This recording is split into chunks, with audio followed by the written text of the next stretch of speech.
श्रीराम राम रामेति रमे रामे मनोरमे सहस्रनाम तत्तुल्यं रामनामवरानने श्रीराम राम रामेति रमे रामे मनोरमे सहस्रनाम तत्तुल्यं रामनामवरानने श्रीराम राम रामेति रमे रामे मनोरमे सहस्रनाम तत्तुल्यं रामनामवरानने श्रीरामनामवरानन ॐ नम इति हरे राम राम राम हरे हरे हरे कृष्ण कृष्ण कृष्ण हरे हरे हरे राम राम राम हरे हरे हरे कृष्ण कृष्ण कृष्ण हरे हरे हरे राम राम राम हरे हरे हरे कृष्ण कृष्ण कृष्ण हरे हरे குட்டி கண்ணனின் குட்டி குட்டி கதைகள் குட்டீசுகளுக்கு. கிருத்தயே நமஹ கிருத்தயே நமஹ கிருத்தயே நமஹ. போன கதையில நம்ம என்ன பார்த்தோம்? பகவான் எப்போ யாரு எதை செஞ்சாலும் அதை ஞாபகத்துல வச்சுட்டு நன்றியோடு இருப்பாரு.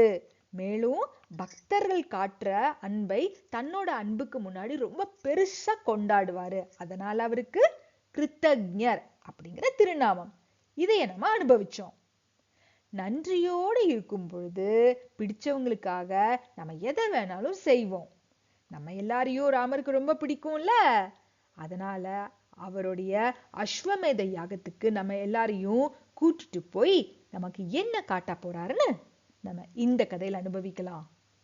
என்ன, நம்ம எல்லாரும் போகலாமா? போறதுக்கு முன்னாடி அஸ்வமேத யாகத்தை பத்தி அதோட அருமை பெருமை எல்லாம் தெரிஞ்சுக்கிட்டு போனா இன்னும் சுவாரஸ்யமா அதுல நாம பங்கேற்க முடியும். யஜுர்வேதம் அதுல பிருஹதாரண்ய உபனிஷத் இந்த யாகத்தை பத்தி என்ன சொல்லுதுன்னா, நம்ம மரபுல யாகங்கள் அப்படிங்கிறத ரொம்ப பக்தியோடு ஸ்ரத்தையோடு செய்யணும். அதுலயும் அஸ்வமேத யாகத்தை எப்படி செய்யணும்னா, பேர்லயே இருக்குல்ல, அஸ்வானா என்ன? குதிரை. இந்த யாகத்துக்கு முக்கியமா தேவைப்படுறது அதுதான்.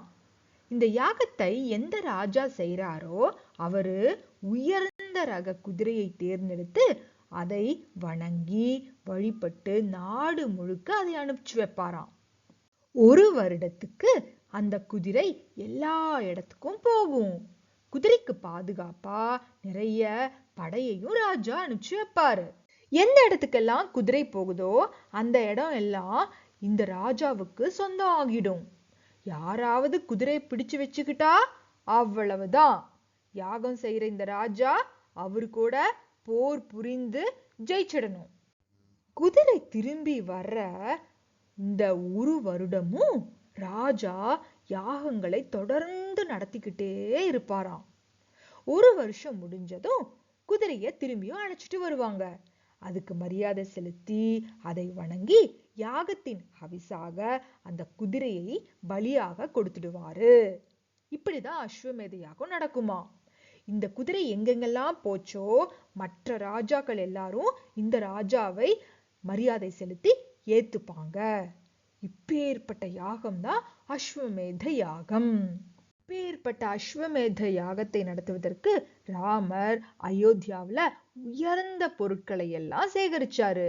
இதை நடத்துவதற்கு வசிஷ்டர், அகத்தியர் போன்ற முனிவர்கள் எல்லாரும் வந்திருந்தாங்க.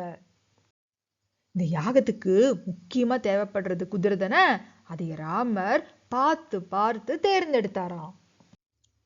கம்பீரமாக உயர்ந்த ரகத்தில் தோன்றினதாக, உடம்பு முழுவதும் வெண்மையாக, அதுவும் அதோட நெத்தியில மட்டும் கருப்பு திலகம் கொண்ட குதிரையாக தேர்ந்தெடுத்தாராம்.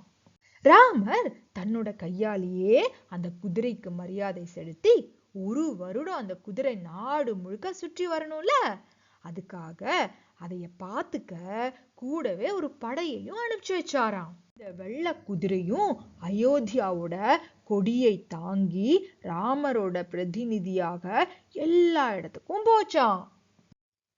மற்ற ராஜாக்கள் எல்லாரும் ராமருடைய குதிரை அப்படின்னு சொல்லி காலில் விழுந்து மரியாதை கொடுத்தாங்களாம். இப்படி நடந்துட்டு இருக்கும்போது ஒரு சமயம் வால்மீகி அவருடைய ஆசிரமத்துல இருந்த லவனும் குஷனும் இந்த குதிரைய பிடிச்சு வச்சுட்டாங்களாம். இவங்க 2 பேரும் யாரு? ராமருடைய மகன்கள். அப்போ இந்த குதிரை மேல எவ்வளவு உரிமை இருக்கும். எப்படியோ வால்மீகி அதுக்கப்புறம் சொல்லி அந்த குதிரைய திரும்பவும் அனுப்பிச்சு வச்சுட்டாங்களாம். குதிரை யாகம் செய்யற இடத்துக்கு ஒரு வருடம் கழித்து திரும்பவும் வந்துச்சான். எல்லாரும் வெற்றி வெற்றி அப்படின்னு சொல்லி ராமரை ரொம்ப கொண்டாடினாங்களாம். இவ்வளவு தூரம் போய் தனக்கு வெற்றியை சம்பாதிச்சு வந்த அந்த குதிரையை ராமர் அன்போடு தொட்டாராம். யாகத்துக்கு ஹவிசாக இந்த குதிரையை கொடுக்கணும். எல்லாரும் என்ன நடக்க போகுதுன்னு பார்த்துட்டு இருக்காங்க.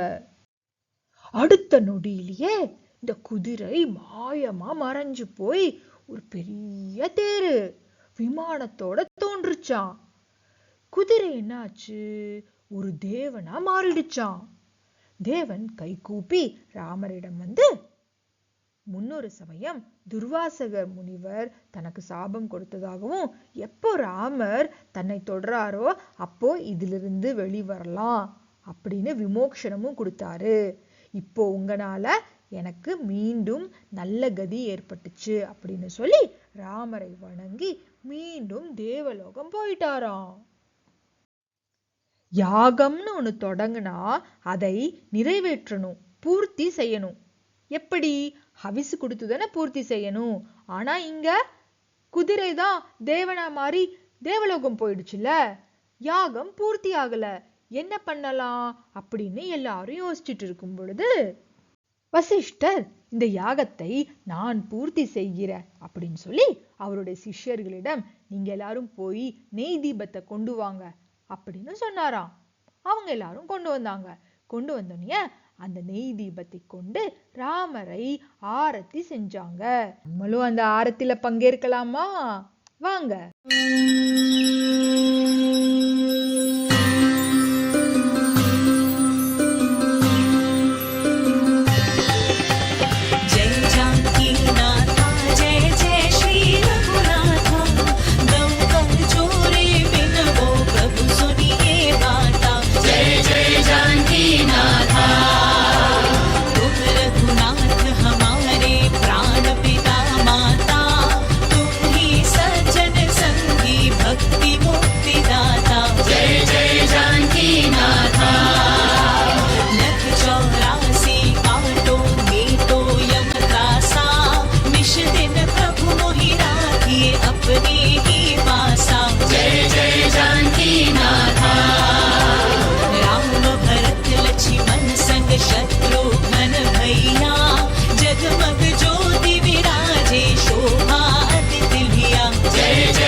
செஞ்சு முடிச்சுட்டு யஜ்ஞம் நல்லபடியா நடந்து முடிஞ்சிடுச்சு அப்படின்னு சொன்னாராம். ராமர் பார்த்தாரு, குதிரையோ மறைஞ்சு போயிடுச்சு, எனக்கு ஆரத்தி எடுத்ததுக்கு அப்புறம் எப்படி அஸ்வமேத யாகம் பூர்த்தியாகும் அப்படின்னு கேட்டாராம்.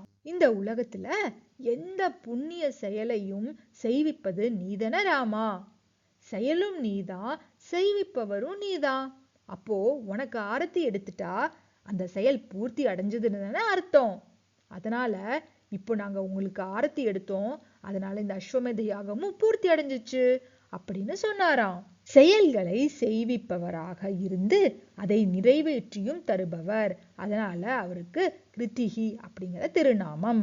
ஆழ்வாரும் இதை எப்படி அனுபவிக்கிறார்னா, அது அவன் இன் அருளே, அவன் அருளால் தான் என்னால கூட பாசுரம் பாட முடியுது அப்படின்னு எடுக்கிறாராம். இந்த மாதிரி நமக்குள்ளேயும் பக்தியை ஊட்டி அன்பாக நம்மளையும் கைங்கரியத்துல ஈடுபட வைப்பவர். எல்லாம் அவர் செய்யறாரு அப்படிங்கும்போது நம்மளுடைய மனசு எவ்வளவு ஆனந்தமா இருக்கும்ல. இந்த இலகுவான மனதை நமக்கு எப்பவும் எந்த செயல் செய்யும் போதும் கொடுத்து அந்த செயலையும் நல்லபடியாக நடத்தி முடிக்க நாமும் இந்த நாமம் சொல்லலாமா? கிருத்தயே நமஹ, கிருத்தயே நமஹ, கிருத்தயே நமஹ. பரதன் நம்ம கிட்ட வந்து ஏதோ ஒண்ணு சொல்றாராம்.